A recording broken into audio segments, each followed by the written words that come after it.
So hello everyone, thanks for joining. My name is Espion. I run this little YouTube channel here where I do watch reviews, and I also run my website, which is espion.com.au, with even more watch reviews. So today we're lucky enough to have Peter behind second hour and first stage watches. I'm sure you've come across his watches before. And yeah, I can't wait to get cracking and start chatting to you, Peter. So firstly, tell us a little bit about your background just before we get into your watches. My background. So professionally, I've been working in kind of IT and business change now for better part of sort of 15 years. Prior to that, I just sort of did kind of whatever was going and travel around and things like that. So I work, I'm predominantly in IT delivery and enterprise analysis and things like that. So um, what got me started, is that the next part of the question? Sorry. Yeah, well, no, actually, no. Oh, Well, actually, yeah, we do have that a bit later on. So, yeah, that's fine. Yeah, yeah. Enough about you and your background. So, enough about so me let and me my ask background. you, yeah. So, what was your first watch, and what are hmm some of your favorite brands currently, other than your own? Um, my very first watch was probably a Casio, a little Yeah, Casio digital. I suspect that's probably a lot of people's first watches. yeah, Um, First watch. Um, but yeah, it's certainly Casios and a few Seikos during my childhood, and then probably left a little bit of that behind and just went for kind of just sort of I would say fashion, or at least the forerunners to today's current fashion watches, yeah. and then discovering watches again, sort of years later, and it becoming a kind of an obsession, the like of which I don't think I've ever, you know, I'm the type of person who gets very sort of creatively obsessed with one thing, and watches have been this obsession with me now for so many years, and it's almost unbelievable how much time I can spend, not just sort of designing and trying to get watches made, but also how much time, um, much to the disappointment of my partner, I'm sure she tolerates it, Yeah, but on the internet looking at watches, yeah, just yeah. browsing, flicking through. Oh, I like I that's very nice, much that's nice. sympathize. My wife is the same. It's like, what Yeah. are you even doing? This is ridiculous. Yeah, and it's all the tabs on your browser, and if you look in my Yeah. phone, you can see like 50 tabs with sub tabs Yeah. in there of like all the Yeah. variants of a particular model. My favorite brands now, uh, it's very difficult to be able to sort of to be able to pinpoint. I am a fan of high horology. Um, it's not as appealing to me. Certainly the craftsmanship is phenomenal, and I think it stands apart on its because of its sheer reliance on artistry. But I wouldn't want to wear one. I think they're almost like museum pieces, and I'm sure they're Yeah. treated as such by those who are able to afford to buy Yes. them. Um, uh, I'm not one of those, and I No. don't necessarily aspire to be. So the watches I like tend to be those that I feel that I could see myself wearing. And I know we had a conversation when we met face to face last year. It was about tool watches, and I'm very much into tool watches, whether it's Zin hit the mark pretty well. Damasco hit the mark pretty well, um, and as do Vertex. I really love Vertex. I'm not sure if you're Yeah. too familiar with them, but they make absolutely superb looking watches. Although I'm not necessarily convinced that they're worth the asking price. I haven't had one in my hands, and I'm very reluctant to sort of um, hang a price tag on it that aligns with what they're asking or not. Yeah. You do really need to handle the watch, before you do that. I Yeah. do like Tudor. I think they're, although perhaps not not as remarkably well finished as they could be for their price point. I think you can achieve a significantly a fairly kind of similar level of finishing without having to spend that much. You might not get the in-house movement, but yeah. And then I love Seiko. I only own one or two. I'm a big fan of Citizen, and I think that Oh yeah. Citizen punch way above their price point, and have, from my experience, have phenomenal quality control, Mm. which is Yeah, and they've made something I some look for. interesting pieces, like even at the 0100 that came out, was it last year or the day before, which is the most exact quartz watch ever made. Yeah, Really interesting yeah. stuff. Some of the new range that they've brought out in the last couple Yeah, of years have been absolutely amazing. Sorry, yeah, my really cool. my All glasses right. seem to be perpetually grubby. Yeah. Um, Okay, we'll wrap you up there, because I'm sure we can go on about our favorite well, brands we for a long, could. long time. I could. But could you, so I mean, this is always interesting, I think, for those of us that don't run a watch brand. So could you tell us a little bit about the day that you decided to make your own? I'd been tinkering with watches in terms of modding, and then sourcing individual components, not like a classic like Seiko modder style thing. I would actually source mainly ETA based projects. So I would buy things like the Seagull, uh, is it the Seagull ST2130 automatic, which is a clone of the 2824, and I would buy cases to fit that, and dials to fit that, and hands to fit that, and I would build little, and I made one for my dad, and he really liked it. Yeah, And then yeah, I then began to think, well, um, what would it take to get one made of my own? And so I began toying with some designs and contacted, uh, no, I was going to say hundreds, that would be a gross exaggeration, but it was a significant amount of potential suppliers.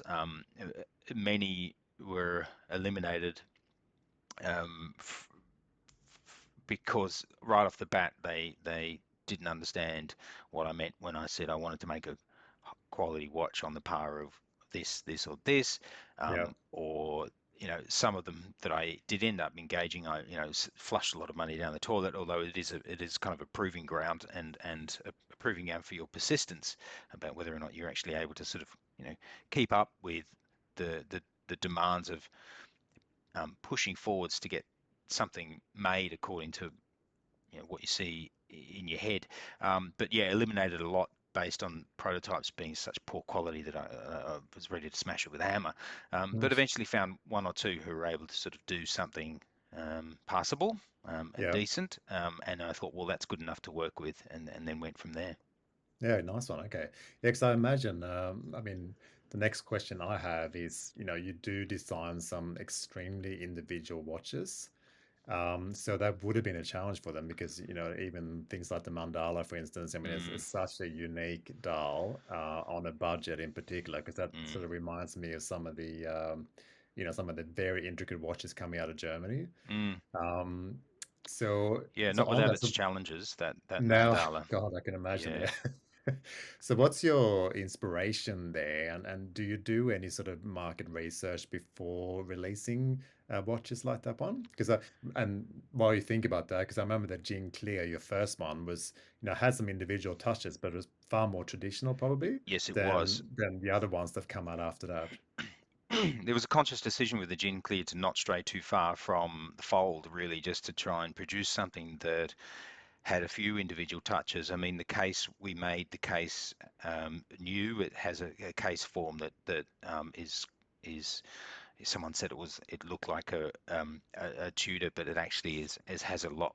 It's a lot more curvaceous than that. But from Yeah, my perspective, we wanted to keep the keep the gin clear as close as possible to some more traditional form, and make it as high quality as possible.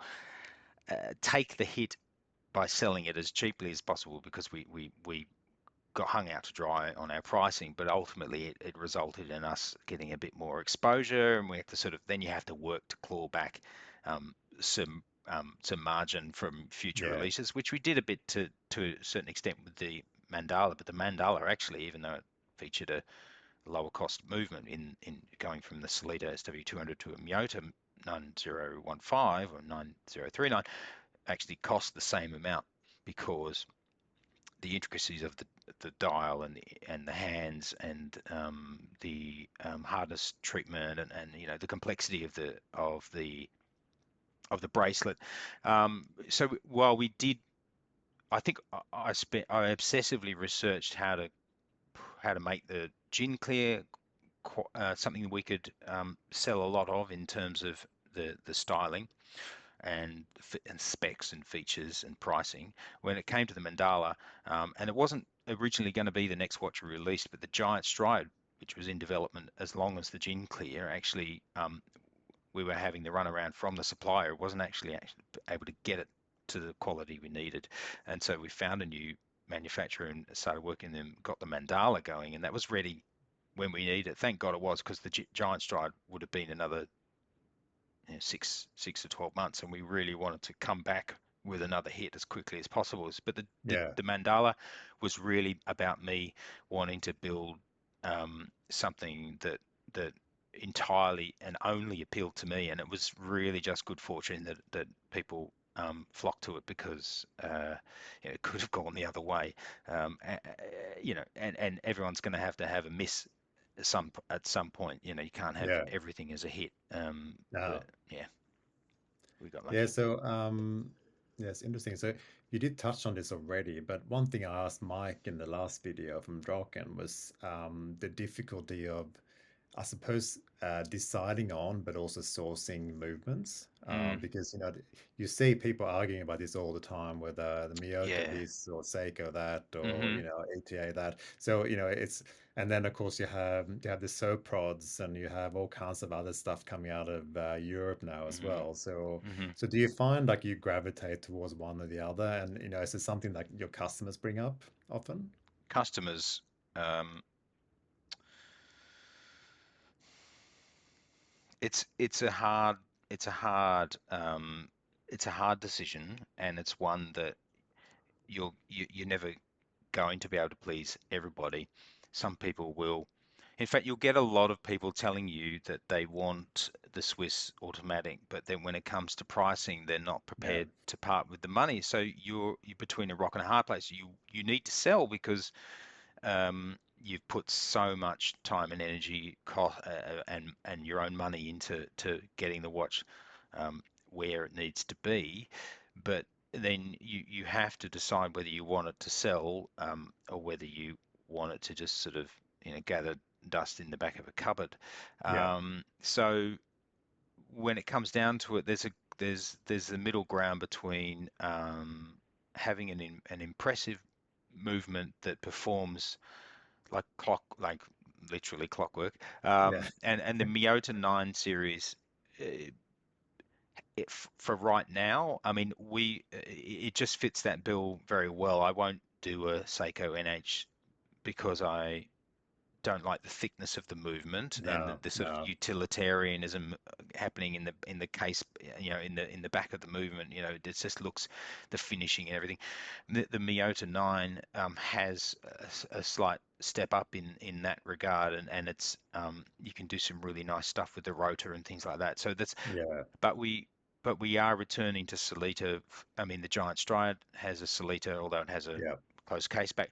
But you know, uh, the the 9 series, you can complain about it all you like, but um, it has a failure rate much lower than any of the other movements we've worked with. I mean, Solita SW 200, there are there are problems that, that we have mm, to, people contact us and say, well, there's an issue with my Solita based watch, whether it's the Gin Clear or the Giant Stride, and so we have to, get it shipped in, get it fixed, yeah, ship it back.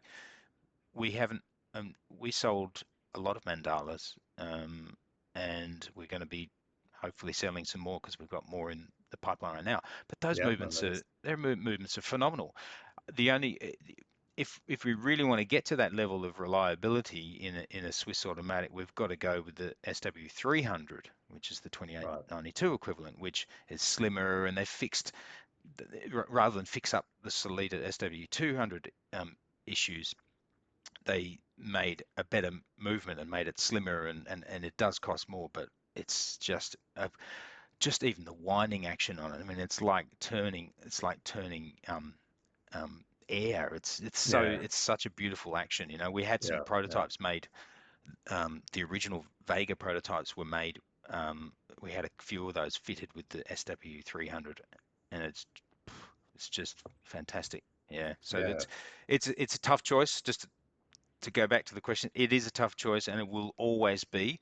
But those who think that um, the retail price of a watch should be based almost exclusively on the movement within, need to just step back and have a little bit of a think, and maybe get in contact with a watch manufacturer and discuss the various levels of engineering, fit, finishing, everything to do with the quality of the dial and the indices and the hands and everything. There's just so much variation that you can have and stick any movement you like in it. You can stick the NH35 or inside yeah, anything, and yeah. yeah, it's Yeah, really about yeah, what and else is I with it. do. I agree. I mean, I don't want to talk about other brands so much, but I had a watch recently that I purchased that they used to do NH movements in their watches and now moved to Miyota, and Mm, the thickness is a huge difference and it's mm, way more comfortable, way more attractive. So that's yeah, just how it is. So yeah, yeah, and I mean, it's really interesting to hear you saying as well with the failure rates as well. Like if you have mm, far less of them on the Miyota movements. mm-hmm, I mean, really, my only experience with Miyota is, I mean, they can be a little bit noisy and they can wobble a little bit, but I sure. mean, really, that's never ever bothered me once. No, and I find that that's minimized with a well-engineered case. A cheaply made case will, you're going to hear that quite significantly, but if you're using a good case maker and they're designing and engineering that, um, the the the inner construction of that case well, it should be fairly well shielded. You might still have a small amount of wobble, but honestly, I don't notice Yeah, it. I don't notice it. no, I don't notice that's it on the Mandala, and that's got a no, exhibition no, I case didn't back. actually. Yeah. Yeah, no, exactly. Um, I mean, we did meet face to face last year, which is great. And it was interesting actually, because in my day job, I work with small to medium businesses every day. Mm, So I'm quite used to talking to people that, they are the manager, they're the web designer, they're the accountant, they're quality control, they're basically everything. And stepping into your home, it was a very interesting mix between all your watches, a family, yeah. and a normal home as well. So, so, you're definitely living amongst it. So, Yeah. Yeah. It's how's pretty that going chaotic for you? Like, actually. yeah, it Um, will be. It will be. Look, it's a very difficult balance. And if I had my way, we would be in either larger premises that can house the whole of us, um, or a commercial premises dedicated to the watch business, but then Yeah, where the costs associated with that, the second part is I would have hoped long ago, certainly by middle of last year, that I could have stepped away entirely from day job, or at least gotten down to a part-time job. But um, the realities of COVID and a few other business-related matters that have meant that I'm still working a full-time day job, and yeah, you know it's it is what it is. It's yeah. not sustainable forever. Um, but yeah, does that So, how address do the you question? juggle? Because Oh, it will be quite difficult, I would imagine. how do I juggle it? I just Yeah, you did mention that to me last year that you basically never sleep, but yeah, other than I that, what I do is, and I think I mentioned this in an interview I did with I think it was Josh from Swiss watch company. That the very first thing I do when I wake up in the morning at 7ish, because I'm getting up to get the kids ready for school, is I check social media. So I go through Facebook, Instagram. I check my emails. I just make sure that everything's okay, because the last thing I want is someone's inquiry sitting there unanswered, blah, blah, blah. So that's really important to me to make sure that people know that they're being attended to. And then the very last thing I do at night, and I do, you know, midnight is usually sort of a go to turn the light off time. I have one last glimpse through all of it. But I'm tended to do that less. I like, I don't do the emails before bed because um, I don't want to be trying to sleep with something like that No, in my no, it's head if hard. there has to Yeah. be, you know. I mean, yeah. So Yeah, anyway, your brain keeps ticking over otherwise, I think, when it shouldn't. It should yeah. actually go to sleep.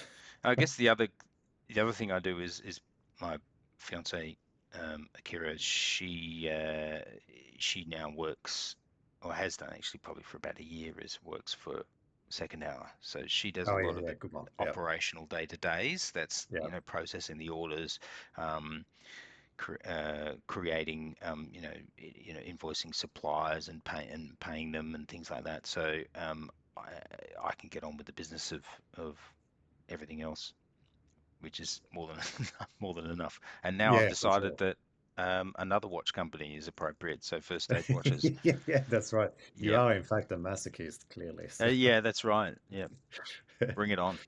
yeah.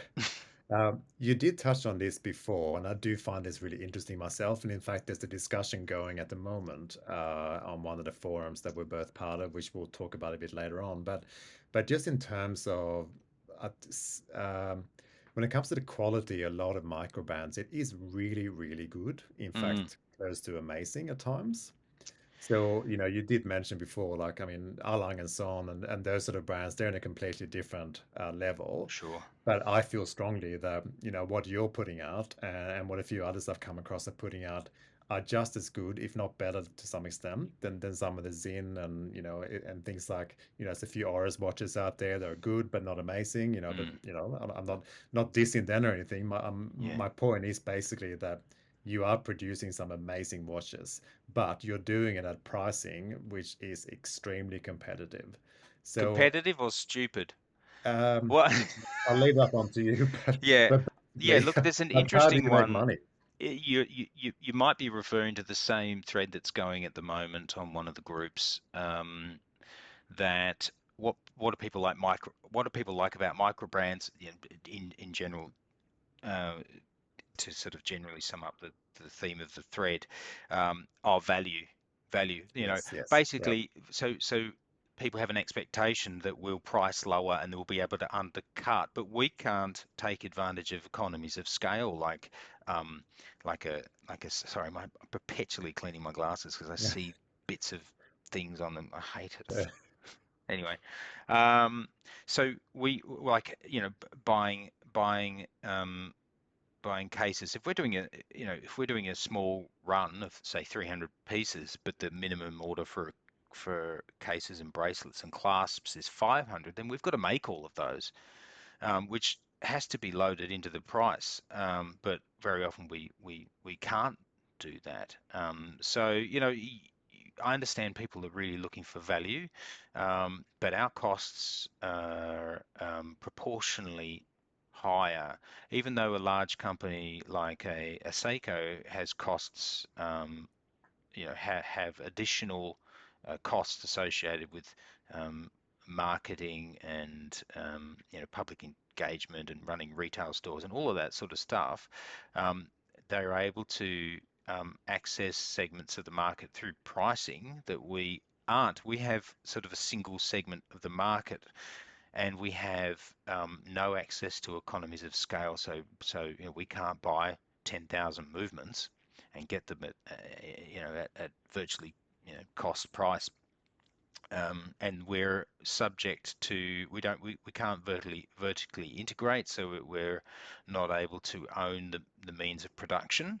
We can't own a movement factory like some, and we can't have exclusive relationships with movement suppliers or things of that. So it is I have to tread very carefully with sensitivity around that, which is kind of contrary to my instincts, because I want to rage at people and say you would not believe how little we're making on these watches, and yeah, yeah. um and And what I find interesting, I mean, we're not here to listen to me, but I do find it quite interesting that Seiko is a good example that you brought up because mm, they could release the $1,500 watch, that where, for instance, the bezel just does not line up, Hmm. and people Yeah, still or there's buy them and chapter go, ring haha, it's misalignment. just faker.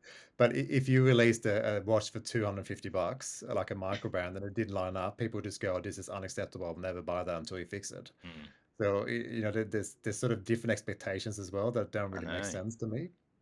Yeah, it is a funny one, and I think that when I think that most I think most of that comes from forums and Facebook groups, Yeah, and and watch reviewers probably. To be honest, yeah.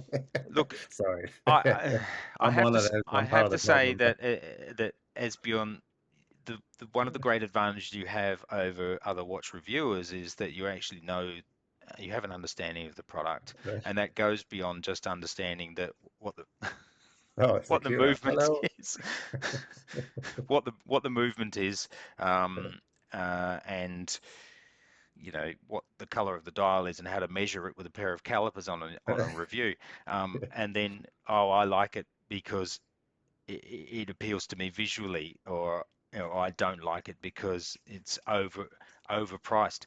Um, um, I think that's the advantage, and I think that reviewers who do the work, and the research to learn about watchmaking and the craft, and um, set themselves apart by actually understanding what it costs to get a watch made, so that when they get the watch in their hands, they can see that it's beautifully finished, and even though it might have the same movement as this other one they had in last week, that it is in essence a superior watch from the way it's been constructed, its form, and its finishing and things of that nature, simply because they've got they've got those insights, and they're not just condemning it on price and whether or not it appeals to them visually.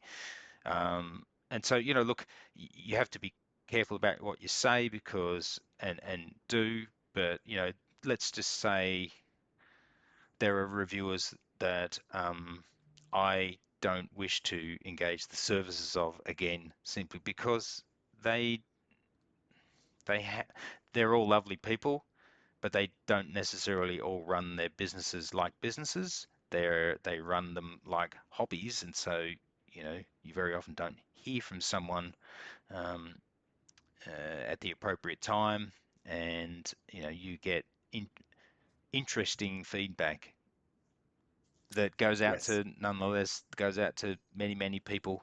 Yeah, hundreds Um, of thousands of people. yeah. Yeah, it's a big thing. Mm, But part of the reason why I think it's so interesting to do these interviews is to hear about the struggles, that you have. So with everything, with the manufacturing and with competition. I mean, like Mike from Drawkin said the other day as well, like there's constantly watch brands getting released all the time, and mm, some are really good. mm, So they're not necessarily in competition, but they're there. mhm, So mm. all of a sudden you can be measured against something that is just new to the market. Yes. Yeah. Yeah. Yeah, we could talk about that. There's a something happening on Kickstarter at the moment, and I understand everyone's concerns with Mm. Kickstarter, and I share a lot of those concerns, and I've talked about Yeah. them widely Yeah, yeah. wherever. Well, we might touch on that in a minute, but Mm. one thing, so this is quite interesting. So you got me onto the Lego microbrands on Facebook Oh yeah, after we met last year, and Jody obviously did a big shout out the other day on Just One More right. Watch. So there was a huge amount of people that joined all of a sudden. Yep. So there's now a big discussion and a lot of debate about what can and can't be shared in that group and things like that. Mm-hmm. And it all comes down to how a microbrand is actually defined. Mm. So, since you are one of the admins in this group, it will be quite good to hear your views on this. Yeah. And Um, no fire, no I think brimstone, please, I, David.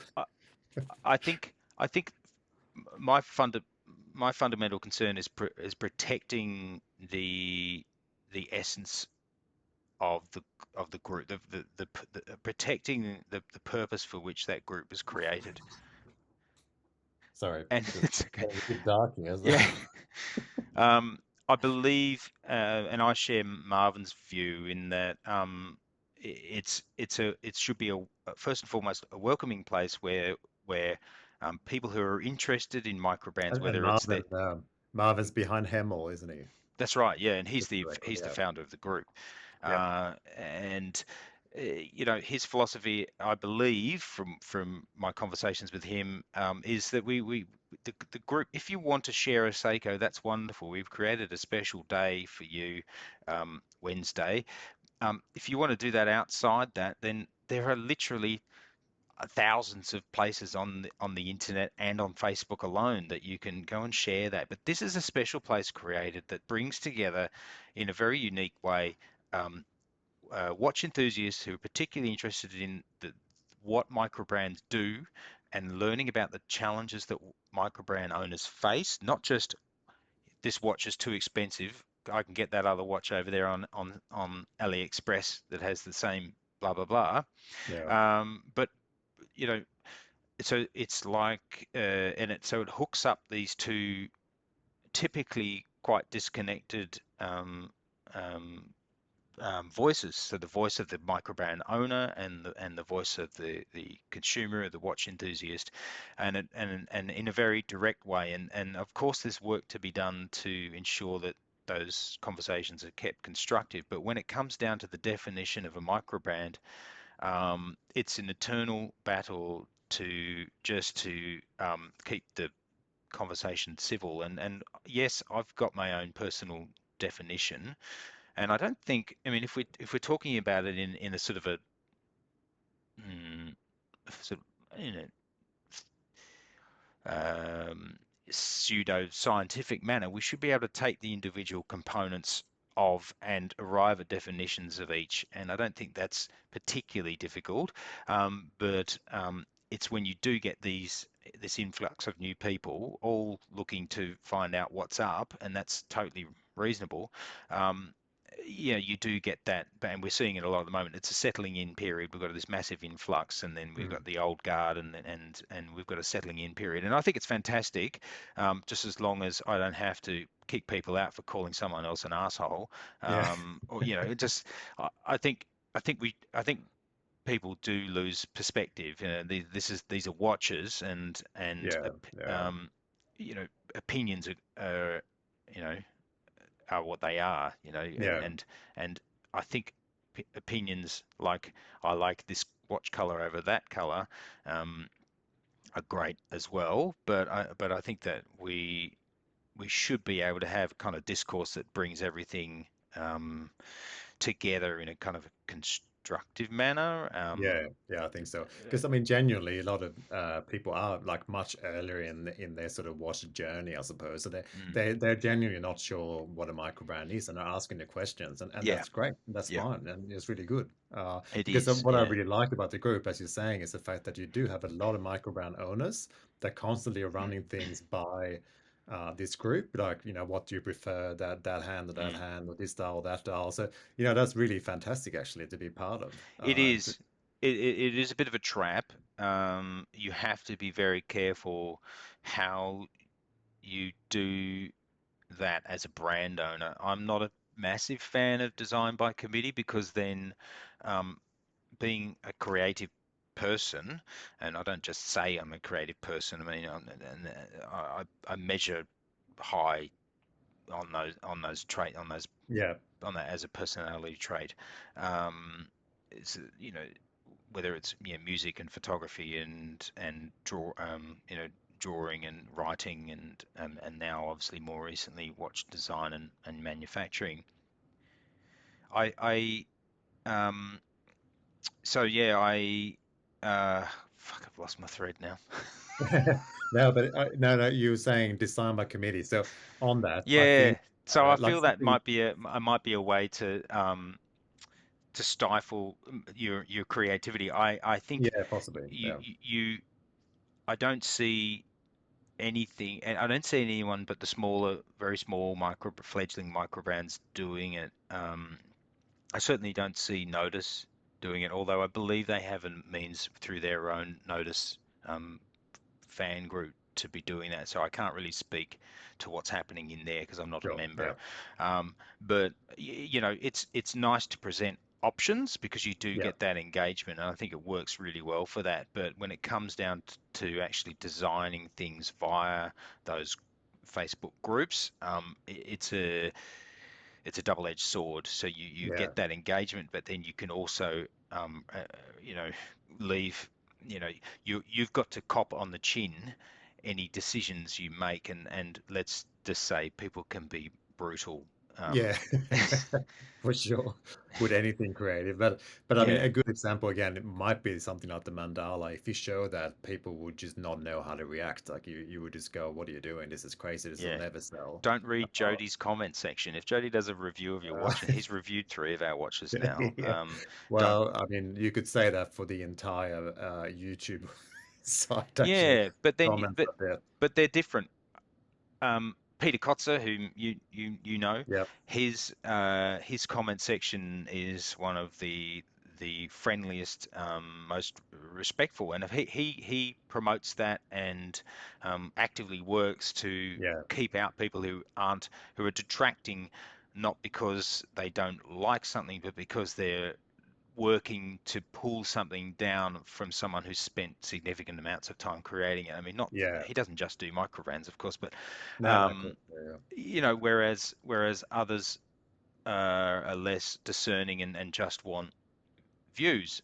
That's Yeah. not throwing a label out onto anyone because everyone's guilty of it to some extent because you need views in order to have a YouTube presence, right? Well, yeah, I mean, it's the same as making watches. You need people to buy them. So if you make Mm, videos on YouTube, you need people to watch them.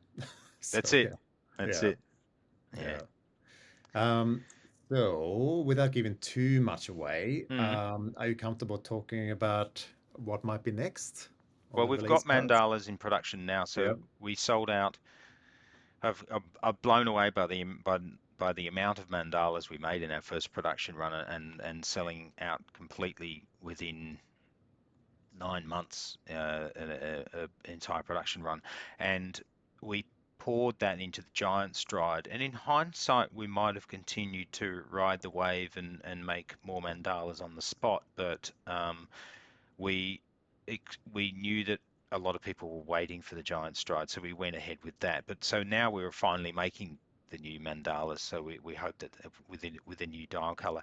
We've also got um, a, the Gin Clear Mark II. So our first watch, the Gin Clear, we've got a new version of that that's slimmer, new manufacturers that are just like blowing away everything mm, that we've done before.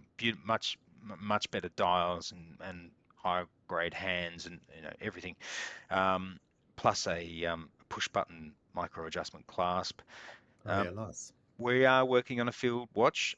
I don't want to say too much about it because we've been the victim of um, industrial espionage. I don't want to call it Yeah, that, but let's just say I'm playing. Thanks to the advice of uh, a very well-known watch enthusiast. I suppose he's fairly well-known.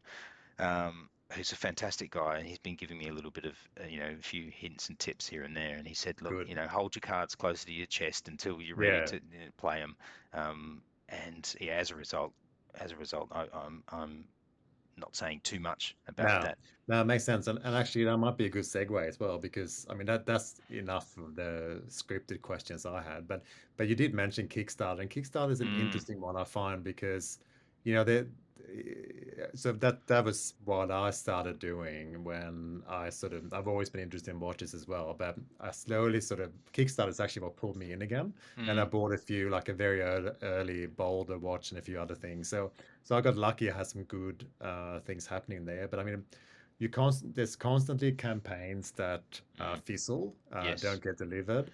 There's others that go amazingly well and do an awesome job. Like, I mean, the likes of yourself and Duranzo, to name a few. There's Mm, that Namika recently as well, which is beautiful watch and went yeah, really that well. did great. But yeah, but then you have many, many other campaigns Yeah, that we don't need to I'm mention them. They know who they are, no, but they won't be listening anyway. But no, the people who backed them and got burned, yeah. they may be watching this right now.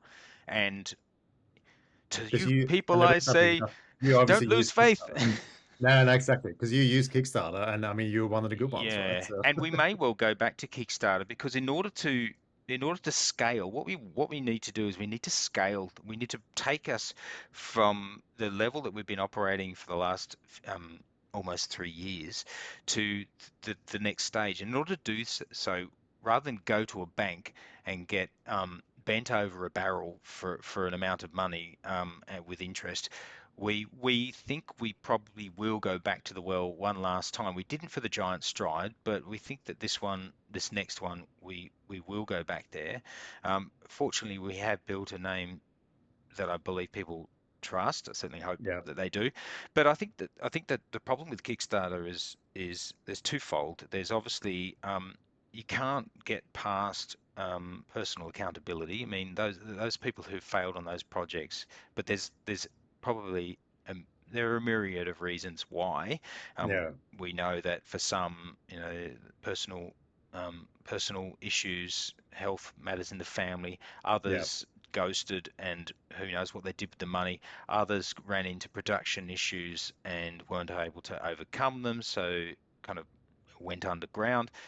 So there's personal responsibility and accountability, and I think there's ways of resolving that uh, potentially by taking out some sort of insurance when the project starts, so that if you've sunk 100 grand into production of watches and it's gone south, then there should be a means to secure that, at least secure those pledges for the purposes of refund by some sort of insurance mechanism.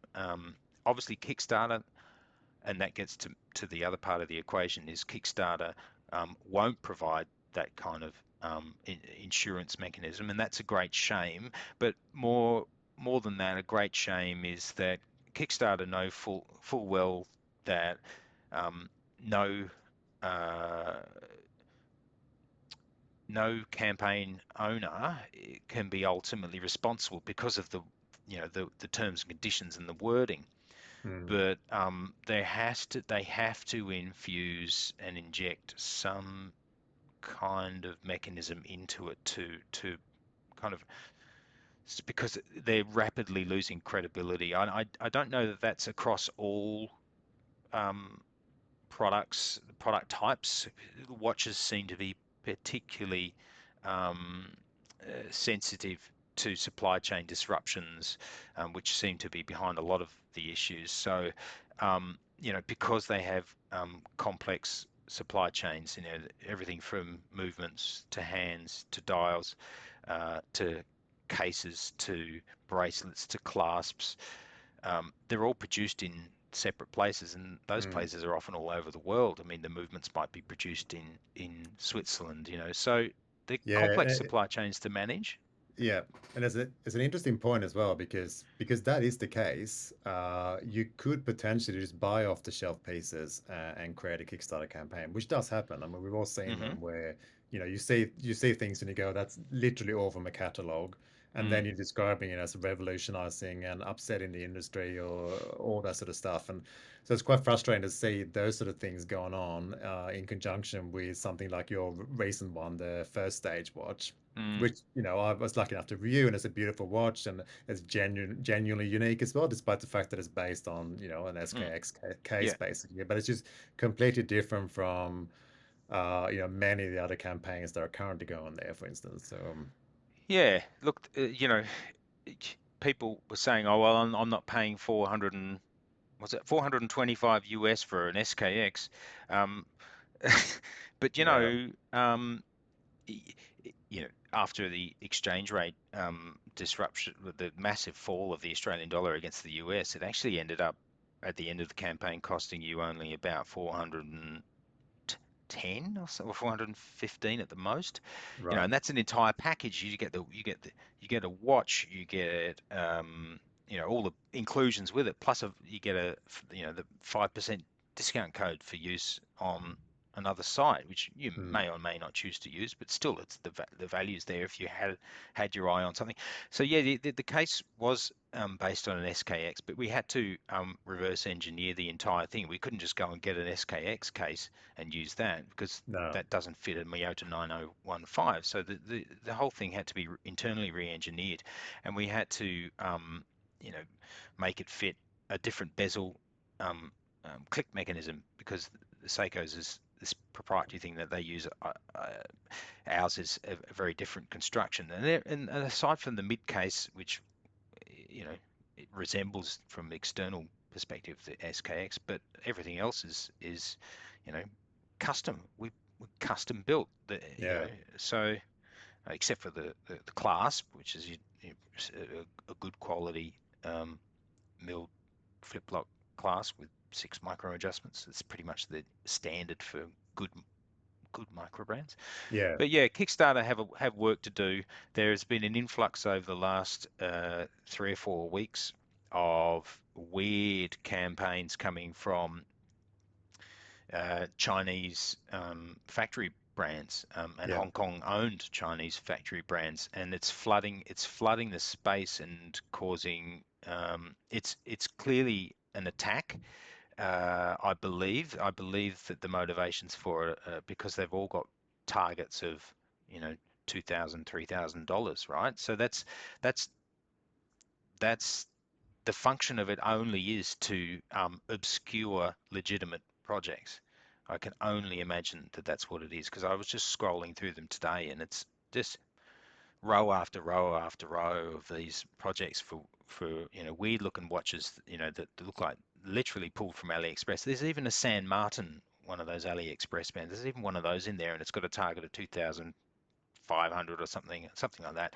And it's Right. obviously met it, but it hasn't really significantly exceeded it. But what it does is it pushed my campaign down to the very bottom of the results. So you really only find it if you A, persistent, or B, knew exactly what you were looking for. Yeah. So I think that that's a concerted effort on the part, and they have really strange project addresses. They're all these weird locations, but the same location for multiple of them. Oh yeah. This, Okay. Yeah. yeah. So it's a weird one, and I Yeah. don't know. I think you yeah, you can still do Kickstarter. I think that the Namika watches is a classic example. I mean, Yeah. Yeah. they went amazingly well, and Charlie's a Yeah. sweet guy. I've chatted to Yeah. him a lot, and he Yeah. clearly has a great eye for design, Yeah. and he did the campaign very well. And then the other one that um, did incredibly well on its debut, raising was it a couple of million or something, is the Furlan Murray. Uh, Oh, I missed that one, I think. yeah, um, it's sorry, this one. I'll drop the link into your chat and you can have a look. Yeah. Cool. But yeah, that raised 1 million Swiss francs. So, Wow. Yeah. convert that into Australian dollars and you've got yourself Mm. a pretty sweet deal. But they delivered, Yeah. they Yeah. delivered. They Yeah. clearly had the backing Yeah. of someone, I don't know who, but they clearly had someone's backing, and they somehow managed to raise an amount that would set second hour up for years to come. We could do Yeah. incredible stuff with that money, and So we're have you so I'm just thinking you would probably have a decent database now and a decent following and things. So would you consider doing something like what Borealis do, where they get you to pay 50% deposit and then wait a few months to get the final product? we we did it. We did something similar with the Giant Stride. We paid the production deposit from our own capital, which is Oh yeah. a large chunk of the capital that we'd raised through the Mandala campaign and sales pre-orders after the campaign, and then we opened up for pre-orders. We had the reserve to pay the production balance if it went south, but we raised enough in there to pay the production balance, and then we've since been able to get some more made as well. So they're selling well, but yes, we would.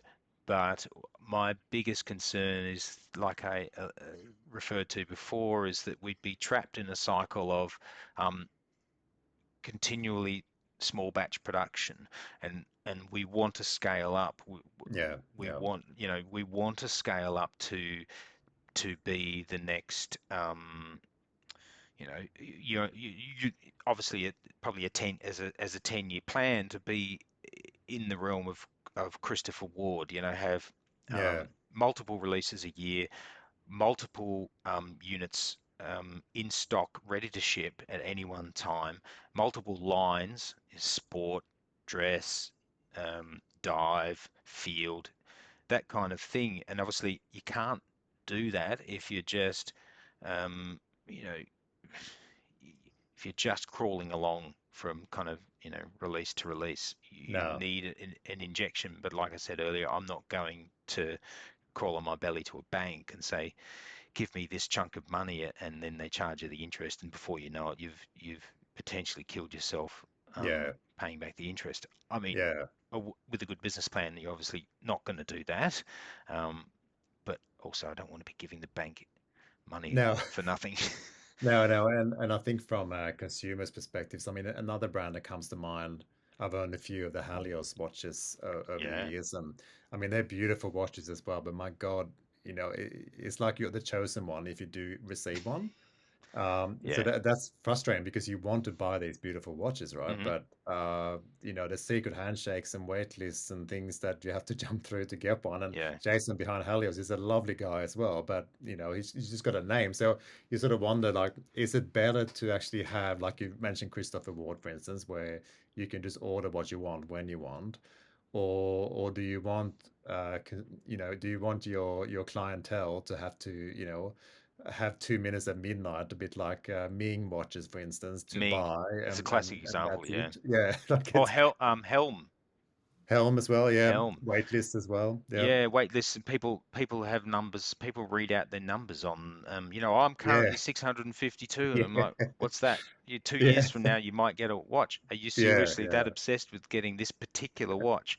And I actually had some contact with the manufacturer of Helm, and he sent me some samples of some watches to look at, um, and I, you know. I haven't held a Helm, but I've held some of their other similar watches from the same manufacturer, and I yeah, understand that the big attraction for Helm is that they've got a ton of lumen there. Um, you know, they're very competitively priced, yeah, extremely. and Yeah, because they've been doing it in so many iterations, they've ironed out all the crinkles. So yeah, when you do your first release, what people fail to understand, what many fail to understand, is the first release of anything is often dog shit, and it's a yeah, miracle. It's actually an absolute miracle if you can get it to a sufficient level of quality in your first release that people want to go, I'll come back again, and I'll deal yeah, with these guys again. yeah. Um, so yeah, and that's particularly true of watches, because people with watches, for the most part, are obsessed with the little details, and some little details where a watch will fall apart, but it's not until you make it again and again and again that you iron out all of that stuff over time. No, yeah, Hopefully you get the opportunity to do that, or you fail on your first release. yeah. You know, anyway, Yeah, and it's like you mentioned Helm as well. You go back through their early releases, and exactly what you said. People had various issues, and they've all been fixed now. yeah, So, yeah, because they're just but you making do, the same watch again and yeah, again. but you do wonder about the business model because again, like I think they from Helm from memory they do like batches of 200 or something like that. Yeah, They, right. they get them done, ship them out, and then it's another few months wait, and then same again. You sort of wonder really like how. You're just living hand to mouth, aren't you? Yeah, yeah, it seems like it. So I Well, don't know that's the whether that's the trap. case, but That's the trap, and that's the microbrand trap. I mean, yeah, if they if they increase their prices by 10%, which I believe market would comfortably support, yeah. then because people have really want those watches, then they could bank that 10% over the course of 2 years and have enough to. I mean, they did just release a new model. You Yeah, handled it, didn't you? the Miyake. Yeah. What was it like? Yeah, really nice. It's Yeah, beautifully made. I mean, again, for yeah, the right. money, it's amazing. Like Mm, if that was $1,500, it'd be like, yeah, this is still pretty good for the money. But mm, at 325, I think from memory, wow. it's amazing. Mm. but It's the again, you sort of, microbrand curse. You can't well, get away with exactly, you look charging at it more. and People won't go, let you. yeah, how do you even make money? I have to actually get Matt from Helm on one day. It'd be interesting to Yeah, chat to him. yeah. There's a lot of brand owners I wouldn't mind. I watched the one with Mike the other day. Yeah, Yeah, and I do enjoy hearing their perspectives. yeah. It would be great to do a like a watchmakers forum and just to get all the watchmakers together. Although obviously they're all in competition with each other to some regard, as friendly as that competition usually is. Because and every watch owner I've dealt with, apart from maybe one or two, and I won't mention their names, are just so friendly. Yeah, And I'm thinking here of um, Dorenzo watches. You yeah, know, eh, you know that he's a great guy, yeah, really and nice. Yeah, um, like Charlie Namika, yeah, talked to him. He's a sweetheart, and yeah, yeah. And Matt even from Mike from Drawkin, I chatted the other yeah, day. He's just a, yep, really regular, really nice guy, you know. yeah. Matt from Maz Watches, the another Australian brand. Oh, yeah, that's right. Yeah, He's a really nice guy. When I yeah. was first starting out, he just successfully launched and got his, I think it was his first model funded, and I was like, oh, I don't know, what am I doing? I'm stumbling around in the dark, and he gave me lots of good advice, particularly around the realm of sort of like how to be how to grow your social media presence and stuff. I actually followed the people won't want to hear his name mentioned, the Ross Davis model. Oh, yeah, Um, yeah, yeah. So I actually backed the Hampton Kraken because I uh, thought that was a beautiful watch, right? mm, But I actually, when that all started going south, I actually got through to Ross and he did refund me. So I oh was not wow. one of the ones that suffered. But yeah, I had a I mean, couple of conversations with him before things went south for him, yeah, and he seemed like a really nice guy. So yeah, clearly, what went bad for him went bad. Like, yeah, yeah, um, I think he may have overextended himself trying to do too much. He obviously was a one-man operation. yeah, He always insisted he was a one-man operation. yeah, Um, but yeah, I think yeah, I think there's a lot of really nice people in the game, yeah, and yeah, you only have to see them, um, at work in the league of microbrands yeah, to yeah, know yeah, yeah. how generous Yeah, they are with their time and for sure. And the good thing with this audience is the fact that people like me and the likes of me, likes of us, we buy all of them, you know. mm, It's not like we're not going to just buy one or two. We all have too many watches. mm, mm, Yeah. So that's a good thing, I guess. mm. Yeah. Yeah, we just took possession of our latest shipment of giant strides, and we're finishing up the quality control. We've just done the initial pass today, and then Yeah. we'll do a final pass on them tomorrow, and they'll begin shipping out this week. Great. So Uh, you got the blue and the gray and the white and red again? And the yes, green? yeah. Yeah, okay. Green as well? Yeah, that's right. Yeah. We uh, people want the people want the one with the white center dial and the blue Oh, yeah. bezel, which we made as a prototype, and looks fantastic. Yeah, cool. But it costs a lot to make. Yeah. It costs more it costs more because it comes with a push button micro adjustment clasp. Oh, So right. Okay. Yeah. you open the back of it. Here's one of them here on a watch I can't show you, but you push a button here, Oh, yeah. Yeah. that little button, and Yep. you've got like I think it's 4 or 5 positions. Yeah, nice one. That's Oh, great. that's something I can show you. I Let's not can let it see be the in focus. logo, kind of. That's my logo. Although that's the old logo, we are updating our Okay, yeah, logo, but it's yeah, on a bracelet. Um, this is going very to be our new nice. signature bracelet. Okay, cool. So That's we're moving beautiful. to our own kind of like bracelet Yeah, just nice. for us. Yeah. All Having right. shown that to the So world now. yeah, so when I chatted to you today, I said it would be nice if we can keep it to 20 minutes, and we're up to an hour. It's all been Oops. really I interesting. told So you. Don't get yeah, me started. now, now, but I think this has been a really interesting chat, Peter. So I fully expect to push this whole thing through to YouTube, and hopefully we'll find a viewer or two. But You know, one the final question for you. yeah, go on. What's your favorite beer? Oh, German beers are my favorite beers. Oh, You know, yes. all of these microbreweries coming Oh, out yeah. by making things that, you know, I know that some of them taste good, but my favorite beer in the world is Weihenstephaner. I Okay, I don't mispronounce know. it, of course, but it is the oldest brewery in the world since Yeah, 1044 or something ridiculous right. like that. And they just make. I also, you know, just even you just session German beers, you know, Yeah. yeah, And just Hofbrau traveling and around Germany, like every single little town had their own beer, and it's always yeah, amazing. yeah, Yeah, ridiculous. But that's one thing that's changed in Australia for the better. So I came over here backpacking in 95, yeah. and in Victoria you had VB, and then you had twos in New South Wales and 4X in Queensland, and Hmm. that was pretty much it. And it was all disgusting. But now Yeah, you have a lot of good beers in Australia, so yeah. that's good. Yeah. Well, you'll have some comments from people who like your old classic Australian beers. Yeah. How Yeah. dare you slag off Carlton Yeah. Draft and VB? Yeah. But yes, it has improved for the better. Yeah, that's for Yep. sure. Yeah. All right. Okay. Thank you so much again for your time, Peter. Thanks, mate. And yeah, we'll stay in touch. Cool. Take care. Cheers.